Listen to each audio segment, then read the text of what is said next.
Ustadz, saya pernah dengar musik itu haram, tapi saya ragu karena saya suka musik. Tolong penjelasan dalil tentang pengharaman musik. Ini dalil haram musik ya, di antaranya dalam surat Luqman, ya minan nasi may yashtari lahwal hadithi liyudhilla an sabilillah. Di antara manusia ada yang membeli perkataan yang sia-sia untuk menyesatkan dari jalan Allah Subhanahu wa taala. Baca buku tafsir manapun akan disebutkan perkataan Ibnu Mas'ud. Dia bersumpah yang bahwasanya yang dimaksud adalah nyanyian yang menyesatkan orang dari jalan Allah Subhanahu wa taala, ya. Sebagian ulama ya seperti Ibnu Rajab Al-Hambali dalam kitabnya Fathul Bari, ya, Syarah Sahih Bukhari, ya, versi Ibnu Rajab, dia mengatakan bahwasanya dimaksud dengan nyanyian tersebut adalah nyanyian yang disertai dengan musik. Wallahu a'lam bishawab. Ini pendapat beliau karena beliau mengatakan tafsiran tersebut muncul dari Ibnu Mas'ud tatkala kaum muslimin sudah bercampur dengan orang-orang Romawi yang masuk Islam dan kebiasaan mereka adalah menyanyi sambil musik-musikan. Maka ayat ini berkaitan dengan musik, ya. Kemudian dalam hadis dalam Sahih Bukhari Nabi sallallahu alaihi wasallam mengatakan la yakunana aqwamun min ummati yastahiluna al-hira wal harira wal khamra wal ma'azif. Akan ada dari umatku yang menghalalkan zina, menghalalkan bir, menghalalkan kain sutra bagi lelaki dan menghalalkan alat-alat musik. Ini Rasulullah mengkabarkan akan ada umat yang model begini, menghalalkan zina, yang menghalalkan bir, menghalalkan kain sutra bagi lelaki dan juga menghalalkan alat-alat musik. Ini menunjukkan alat musik hukumnya haram. Oleh karenanya para ulama ijma bahwasanya musik hukumnya haram dan ini pendapat 4 mazhab. Dan termasuk ulama yang keras dalam hal ini adalah Imam Syafi'i rahimahullahu taala yang keras mengharamkan musik. Sampai beliau mengatakan kalau ada orang mencuri alat musik maka tidak perlu dipotong tangannya. Ya, tidak perlu. Kenapa? Karena itu hukumnya seperti mencuri babi dan seperti mencuri bir. Sama-sama hukumnya haram. Jadi kalau ada barang, karena asalnya barang haram memang ditiadakan. Oleh karenanya kalau ada yang mencuri alat musik maka tidak perlu dipotong tangannya. Demikian juga beliau mengatakan dalam kitabnya kalau ada orang yang masuk ke rumah seorang muslim, misalnya kemudian dia pun ada orang muslim tersebut punya alat musik, kemudian dia merusak alat musik tersebut, maka dia tidak perlu ganti. Dia tidak perlu ganti. Oleh karena sering saya sampaikan kalau antum pergi ke toko alat musik, antum masuk hancurkan alat musiknya. Antum bilang Imam Syafi'i mengatakan demikian. Kalau saya hancurkan tidak perlu ganti. Kata dia tidak usah ganti tapi tolong masuk kantor polisi ya. Ini pendapat Imam Syafi'i. Oleh karenanya semuanya ulama 4 mazhab semuanya mengharamkan apa? Musik. Dan kenyataannya musik ya adalah melalaikan. Kita semua tahu musik apa? Melalaikan. Dan barang siapa yang berusaha beribadah dengan alat musik atau berdakwah dengan alat musik ya, maka dia telah meniru-niru orang-orang Nasrani. Dan Rasulullah SAW mengatakan man tasyabbaha biqaumin fahuwa minhum. Barang siapa meniru suatu kaum termasuk dari golongan tersebut. Orang-orang Nasrani lah yang beribadah dengan menggunakan apa? Alat-alat musik ya. Akhirnya apa? Ada nada dan dakwah misalnya. Lagi dakwah yang hadir laki-laki perempuan waktu joget-joget. Apakah dengan joget gini nambah iman ya ikhwan? Pikir sendirilah. Joget-joget nambah iman, nambah teler bukan nambah iman. Karena banyak orang-orang di luar sana mereka membolehkan musik dengan dalih hadis yang datang dari Rasulullah sallallahu alaihi wasallam tentang pelarangan alat musik itu tidak sahih karena telah didhaifkan oleh Ibnu Hazm. Perlu untuk ketahui hadisnya disebutkan oleh Imam Bukhari dengan sighah al-muallaq. Imam Bukhari menyebutkan qala Hisham ibnu Ammar. Ya, ini kata Ibnu Hazm rahimahullah ya termasuk dari kismul hadis dhaif. Apa itu hadis muallaq? Saya contohkan. Al-Imam Abu Dawud rahimahullah menyebutkan di dalam musnad dalam sunan beliau satu sanadul hadis. Contohnya begini. Qala al-Imam Abu Dawud rahimahullah qala haddatsana Ahmad wa qala haddatsana Asy-Syafi'i an Malik an Abdurrahman ibnu Ka'ab ibnu Malik an Abi qala sami'tu Rasulullah sallallahu alaihi salatu wassalam inna arwah syuhada, bahwasanya ruhnya para syuhada itu berada di burung yang berwarna hijau bertebangan di bawah arsy-Nya Allah. Ini diantara hadis-hadis yang paling sahih periwayatan dari imam madhab yang 3. Iya. Nah, Abu Daud beliau menyebutkan qala hadatsana Ahmad. Nah, Imam Ahmadnya diputus, dihilangkan. Iya. Kemudian Imam Syafi'inya dihilangkan. Abu Daud berkata qala Malik.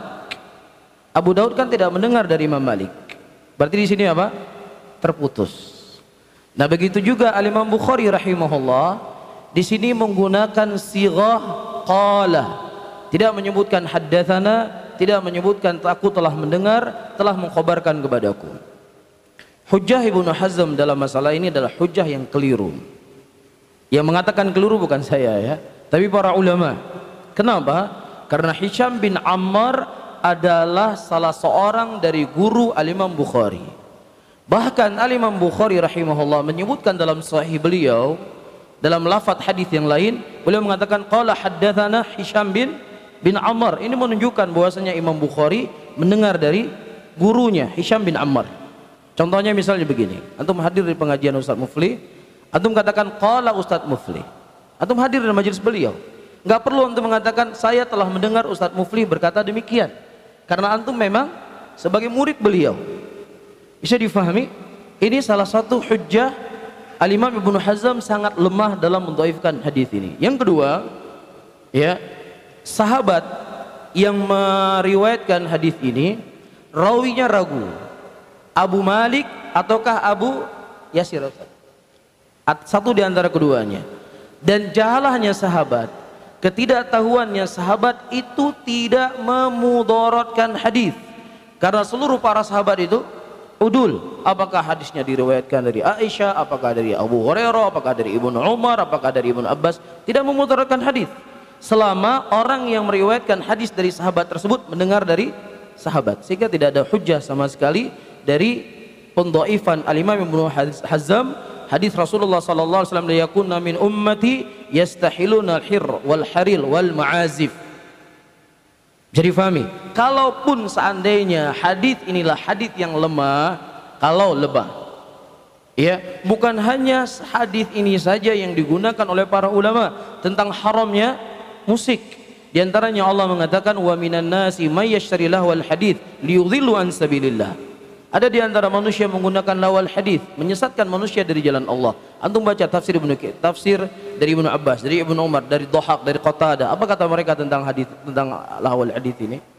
Dan juga disebutkan hadis dari Nabi sallallahu alaihi wasallam, sayakunu fi akhir zaman qadhfun wa khasfun wa maskhun. Mata dzalik ya Rasulullah? Idza dhahara al-ma'azif wal qainayat. Akan datang nanti di akhir zaman orang-orang akan ditenggelamkan ke dalam tanah, akan diubah rupanya dan akan dilempar dengan bebatuan. Para sahabat bertanya, kapan itu ya Rasulullah? Terjadi enggak? Manusia ditenggelamkan dalam tanah. Kata Nabi SAW, ketika alat musik sudah tersebar, ketika biduan-biduan wanita bernyanyi di sana sini, terjadi. Ya, dan juga terakhir ditanyakan kepada Abdullah ibnu Abbas, wahai ibnu Abbas, di mana orang-orang yang bernyanyi hari ini, bermusik hari ini nanti di yaumul qiyamah? Kata Abdullah ibnu Abbas, kira-kira dia bersama solihin atau bersama orang yang toleh?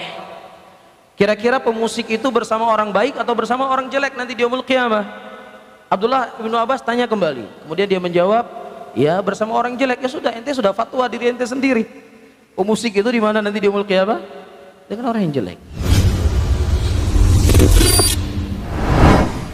Ustadz, bagaimana pendapat antum mengenai dai yang menganggap hadis yang menjelaskan musik itu haram adalah cacat?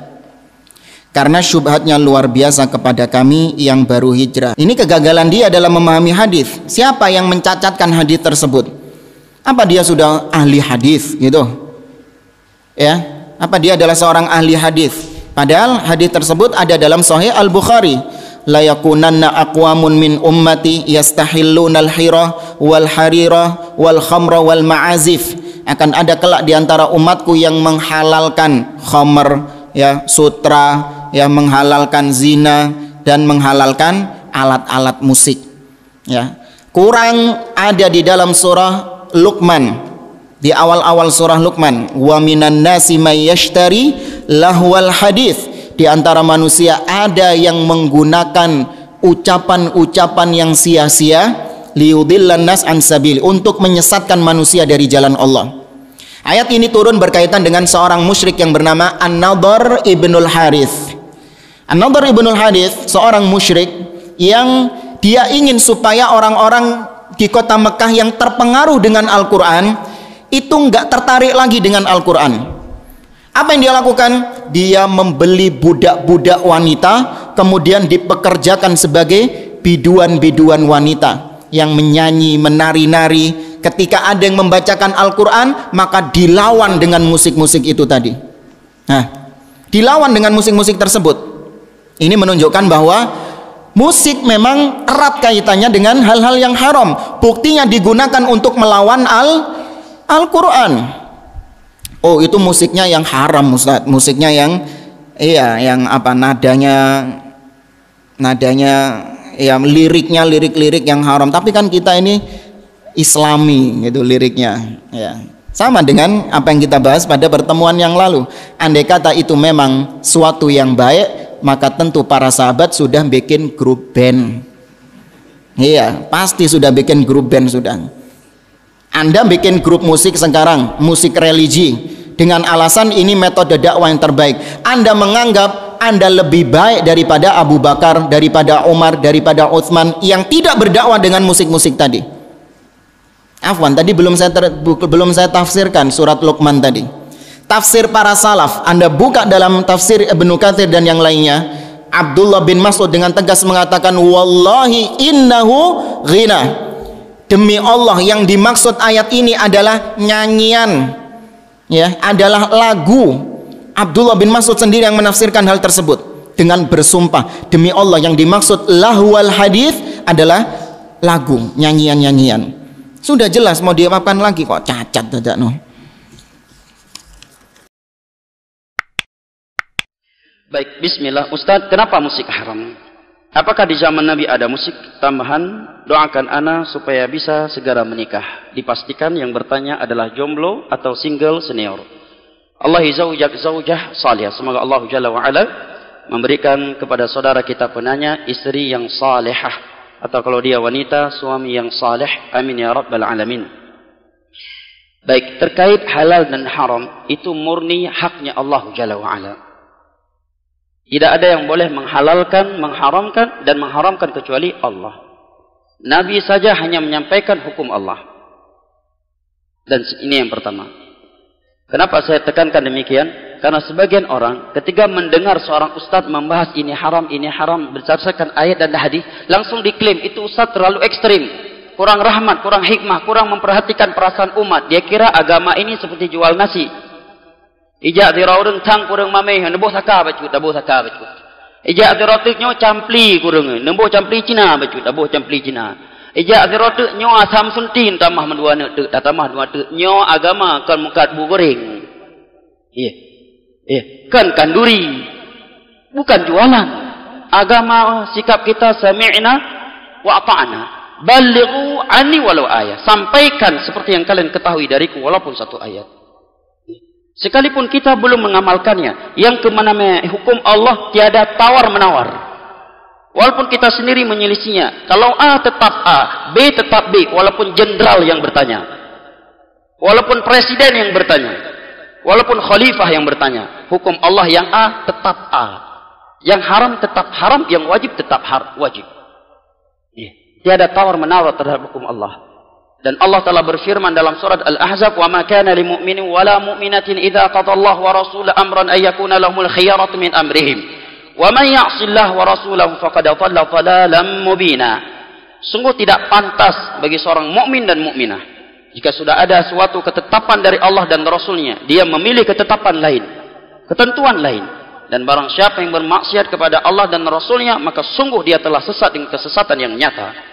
Allah juga berfirman, "Innama kana qaulal mu'minina idza du'u ila Allah wa rasulihi liyahkuma bainahum ay yaqulu sami'na wa ata'na wa ulaika humul muflihun." Sungguh ciri mukmin sejati itu adalah ketika dia diajak, diberitahukan hukum Allah dan Rasulnya, dia selalu berkata sami'na wa ata'na. Dua kalimat ini. Sami'na wa ata'na. Jangan kita ganti menjadi sami'na wa tapihna wa kenapana. Cukup sami'na wa ata'na. Jangan kita ganti menjadi sami'na wa pakanna. Wa ulaika humul muflihun. Mereka orang-orang yang akan sukses di dunia dan akhirat. Baik, terkait musik telah datang satu ayat hadis Nabi, ucapan para sahabat, tabi'in, dan sepakat 4 mazhab. Anda mau masuk mazhab mana? Semua mazhab haram musik. Oh, kamu ya Syekh Syafi'i. Syafi'i lebih kerehlah masalah musik. Gitar, miukat tobat, pecahkan, enggak boleh jual. Dan Imam Syafi'i. Adapun ayat, maka firman Allah dalam surah Luqman, wa minan nasi may yashtari lahwal hadithi liyudhilla an sabilillah. Di antara manusia ada yang memperjualbelikan, mempermainkan lahwal hadis, yang menjadi sebab manusia jauh dari jalan Allah. Abdullah bin Mas'ud bersumpah bahwa yang dimaksud dengan lahwal hadis adalah musik. Adapun hadis, maka hadis diriwayatkan oleh Abu Daud. Nabi bersabda, la yakunna fi ummati aqwamun yastahilluna al-hira wal harira wal ma'azif. Akan ada dari umat Islam nanti, setelah aku meninggal dunia, di zaman yang sudah jauh denganku, akan ada dari umat Islam. Nabi enggak menyebutkan orang kafir. Dari umat Islam yang menghalalkan perzinaan. Yang dikira enggak ada loh. Saya pernah diberitahukan oleh seorang ustaz di sebuah tempat yang sekarang sudah ditiadakan tempat itu, lokalisasi prostitusi. Tempat yang ma'ruf di Indonesia. Jadi di malam Jumat mereka PSK punya kajian malam Jumat. Yasinan, salawatan. Di antara yang disampaikan kepada mereka bahwa pekerjaan kalian ini bisa menjadi pintu surga dan bisa menjadi pintu neraka. Kalian bisa mendapatkan pahala dari pekerjaan ini dengan syarat ikhlas karena Allah. Hakikat ikhlas zina, ikhlas apa itu ikhlas? Tapi itulah ulama su. Kalau kalian ikhlas. Kedua, tidak mengambil suami orang. Yang ketiga, demi menyelamatkan diri kalian, keluarga kalian dari kelaparan. Yang keempat, bisa bersedekah dari uang itu. Mau orang tinggal si nyambut, kinang ayat dah ana tak ayat hadis si nyambut kan tambah mantap dong. Yo baru ustaz paling hikmah yang paling mengetahui perasaan umat. Inilah umat inilah ustaz pemersatu umat. Ada wal harir, dan akan ada dari umat Islam yang menghalalkan kain sutra buat laki-laki. Kain sutra yang terbuat dari ulat sutra asli, bukan sarung yang harga 35.000 itu kemudian ditulis merek sutra, bukan itu ya. Baik. Dan wallahu alam, saya dan beberapa guru saya yang pernah melewati hadis ini seumur hidupnya belum pernah melihat kain sutra. Waktu itu Syekh Abdurrahman Al-Adi rahimahullah membahas hadis tentang kain sutra. Beliau menyebutkan siapa yang pernah melihatnya. Maka ada seorang menjawab, saya pernah melihatnya di Rusia. Waktu itu kurang lebih 20 tahun sebelumnya ketika dia mengucapkannya. Ketika dia mengucapkan hal tersebut. Dia pernah melihat di Rusia yang terbuat dari asli ya, dari ulat sutra. Wallahu alam. Orang-orang tua kita, orang-orang kaya Banda Aceh pernah lihat kain sutra asli?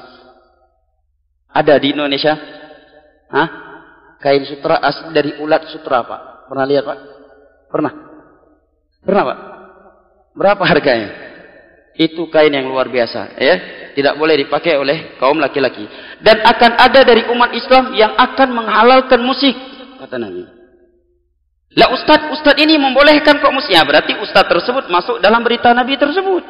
Dialah salah satu orang yang diberitakan oleh Nabi yang akan menghalalkan musik dari umatku. Para sahabat ijma', para tabi'in ijma'. 4 mazhab sepakat haram musik.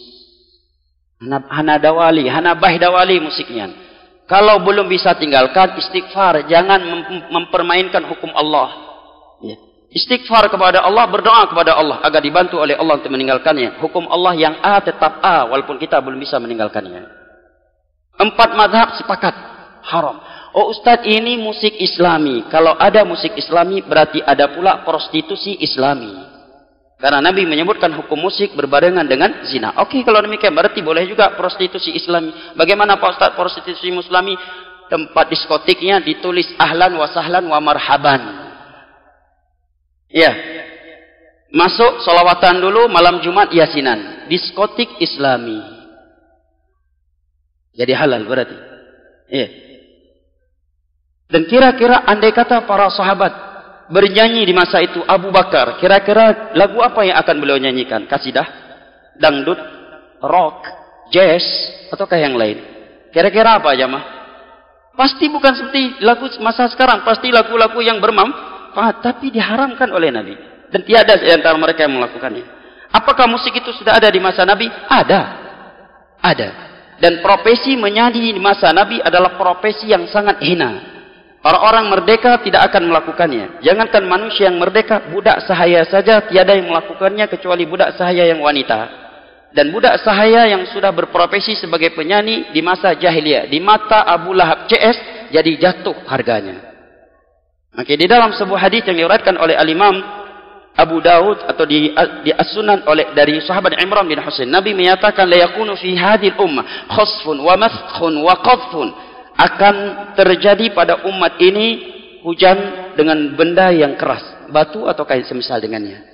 Akan terjadi di umatku nanti maskhun, perubahan bentuk, dirubah bentuknya oleh Allah.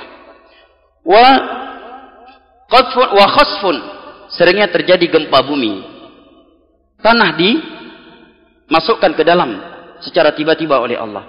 Berdiri salah satu seorang sahabat Nabi berkata, "Mata dzalika ya Rasulullah?" Kira-kira kapan itu terjadi wahai Rasulullah? Maka Nabi menjawab, "Idza dhaharatil qainat." Apabila sudah bermunculan biduan-biduan, wanita-wanita penyanyi. Para ulama yang mensyarah hadis ini menerangkan bahwa al-qainat di masa dahulu adalah budak sahaya wanita yang menyanyi. Kalau sekarang penyanyi menjadi profesi yang luar biasa, di mana dia turun, fan-nya akan lari ngejar dia minta tanda tangan. Bapak ego lagi tanda tangan. Ya, tanda tangan di baju, tanda tangan di kopiah, ya, selfie bareng. Di masa jahiliyah, jangankan secara kacamata Islam, di mata Abu Lahab CS saja penyanyi itu cukup hina. Saking hinanya, budak sahaya saja tidak mau melakukannya, kecuali budak sahaya wanita. Dan kalau dia sudah berprofesi penyanyi, harganya turun di pasar. Hancur harganya. Ya. Harga di pasar, dia jatuh. Kata Nabi, kalau ini sudah tersebar, wasyuribatil khumur, khomar-khomar itu mudah didapatkan, wal ma'azif, dan tersebar musik di mana-mana. Tunggu 3 hal yang di atas tadi akan terjadi. Dan sebagainya sudah kita lihat. Bahkan semuanya sudah kita lihat. Serta kita rasakan jamaah. Ini jawaban terkait musik. Sudah habis waktunya. Al-Imam Syafi'i dalam kitabnya Al-Um, jilid 4 halaman 225. Apa katanya dia? Walau kasaralahu tumburan. Andai kata dia itu memecahkan tumbur. Tumbur ini sebagian sekarang diartikan, tumbur disebutkan oleh para ulama, tumbur itu seperti gitar. Model yang seperti gitar. Kalau dia memecahkan tumbur itu, au mizmaron, atau memecahkan seruling. Au kabaron. Kabaron ini semacam alat musik lah, anda nggak tahu apa artinya. Pokoknya alat musik semua ini. Fa in kana fi hadza syai'un yasluhu li ghairil malahi fa alaihi ma naqasal kasr. Kalau ternyata alat-alat ini masih bisa dipakai untuk selain musik, maka dia harus menggantinya yang dia terusak gara-gara dihancurin. Umpamanya tadi sebagai seruling bisa buat mukul, gitu kan?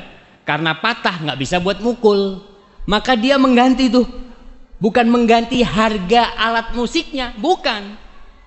Mengganti tongkat yang seharusnya bisa untuk mukul, nggak bisa.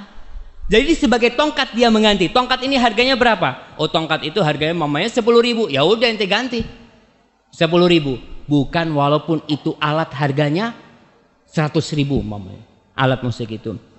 Wa in lam yakun yasluhu illa lil malahi fala syai'a alaih. Kalau alat-alat itu ternyata tidak bisa digunakan kecuali untuk main musik, enggak wajib dia mengganti, enggak ada mengganti. Ini perkataan Imam Syafi'i dalam kitab Al-Um. Dan alhamdulillah kita di Indonesia madhabnya Syafi'i, tinggal dilihat tuh. Kemudian di dalam kitab Al-Um juga jilid 6 halaman 159. Fa in saraqa khamran au khinziran lam yuqta. Andai kata ada yang mencuri minuman keras atau mencuri khinzir, mencuri babi, maka nggak dipotong tuh tangannya. Kenapa? Li'anna hadza haramus tsaman, karena ini haram. Dia itu harganya haram. Kalau dijual pun harganya haram. Wala yuqta fi tsamani tumbur walal mizmar, dan juga tidak dipotong karena mencuri tumbur semacam gitar atau mencuri seruling. Itu juga nggak dipotong. Ini perkataan siapa? Imam Syafi'i. Kemudian kita lihat perkataan Al-Muzani, muridnya Imam Syafi'i. Dia mengatakan, Mukhtasar Muzani, dia mengatakan, wa idza kusira lahum salib min dhahab. Andai kata dia menghancurkan salib yang terbuat dari emas, lam yakun fihi ghurmun, maka dia nggak wajib untuk nggak didenda, karena dia menghancurkan salib dari emas nih, karena salib. Wa in kana min udin wa kana idza furriqa salah li ghairi salib, kalau ternyata itu dari kayu, salibnya terbuat dari kayu, dan dia itu kalau dipisahkan bisa dibikin sesuatu yang bermanfaat, ada hal-hal yang multifungsi ya, tidak jadi salib, fama naqasal kasru al-ud, fama naqasal kasrul uda, maka dia wajib mengganti kayu itu ketika dirusak, kan akhirnya rusak, harganya berkurang, bukan harga salibnya, bukan, harga kayunya. Seperti itu. Wa kadzalika tumbur, begitu pula alat musik tumbur semacam gitar itu, wal mizmar, dan seruling. Mereka sebutkan di kitab-kitab mereka. Kemudian di dalam kitab Al-Hawi Al-Kabir, wa yukrahu bai'ul khasyab mimman yuttakhad malahi, dan dibenci menjual kayu nih sama orang yang kayu itu dipakai untuk tumbur, untuk semacam gitar, atau digunakan untuk ya gendang atau tobel. Itu wa ma syabah dzalik, wa ma syabah dzalik, yang semacam itu dalam kitab Al-Hawi Al-Kabir. Kemudian di dalam kitab Al-Hawi Al-Kabir juga mengatakan, fa ammal malahi, adapun yang melalaikan malahi, kat tumbur seperti gitar, wal ud ini juga disebutkan gitar, karena tumbur ada yang mengatakan sebagai seperti genderang itu, dan ud, wad duf, dan duf, dan seruling, fa in amkanal intifa' biha idza fusilat jaza bai'uha. Kalau alat-alat itu kalau dipreteli ada harganya, boleh dijual. Kalau bisa dipreteli, tapi tidak boleh dijual sebagai alat musik, dipretelin. Wa kadzalikal la'ib, dan juga alat-alat permainan yang lainnya. Lakin yukrah bai'u dzalik qabla tafsilihi li baqa'il ma'siyah fihi. Tapi dibenci dia menjualnya dalam kondisi seperti itu karena masih mungkin bisa dipakai. Kita ngomong ini alat nih, ini gitar nih bisa dipakai untuk mukul kambing nih, mamanya. Untuk mukul apa gitu kan? Tapi masih bisa dipakai. Maka dibenci kita menjual itu karena bisa jadi dia dipakai main. Maka dibenci, maka kita harus melepaskannya. Kemudian banyak sekali di kitab-kitab ana bacakan dan mudah-mudahan antum bisa sabar. Qala al-Mawardi di dalam Al-Hawi Al-Kabir. Al-Mawardi itu seorang alim ulama Syafi'i yang terkenal sekali, yang memiliki kitab Adabuddin Ad-Dunya Al-Ahkam Sultaniyah. Dia mengatakan, ammal kalbu wal khinzir, adapun anjing, babi, wal khamru, dan minuman keras, fala qimata ala mutlifihi, dia tidak mengganti kalau dia merusaknya. Tidak mengganti kalau dia merusaknya, wala qat'a ala sariqihi, yang mencuri juga enggak dipotong tangannya, walima ruya anin Nabi sallallahu alaihi wasallam, berdasarkan hadis tentang masalah khinzir, tentang masalah anjing. Fa ammat tumbur wal mizmar wasairul malahi, dia mengatakan adapun tumbur tadi semodel gitar itu, wal mizmar, dan seruling, wasairul malahi, dan semua model alat musik, fasti'maluha mahdhur, menggunakannya itu dilarang. Mahdhur itu mamnu, dilarang. Wa kadzalika iqtina'uha, begitu pula menyimpannya. Ada orang udah nggak main musik tapi masih disimpan tuh alat, boleh nggak? Nggak boleh. Ini Imam Mawardi madhabnya Syafi'i. Kalau Imam Nawawi sudah katakan tadi ya,